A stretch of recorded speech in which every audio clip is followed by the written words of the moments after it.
Hello everyone, welcome back to another episode of Technologyglance. Today in this video, I'm going to guide you through how you can change appearance to light mode on Tango. So let's get started. Firstly, open Tango app in your device. Then tap on your profile icon. Next scroll until you find General. Next tap on it. After that, you can see the option of appearance. Tap on it. Then make sure you have disabled use device settings. After that, you can see the option of light. Select on it. So this is how you can change appearance to light mode on Tango.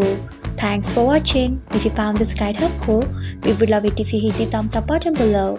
We upload great new tech tutorials like this one every day, so do not forget to subscribe to our channel and hit the bell icon so that you'll never miss another update.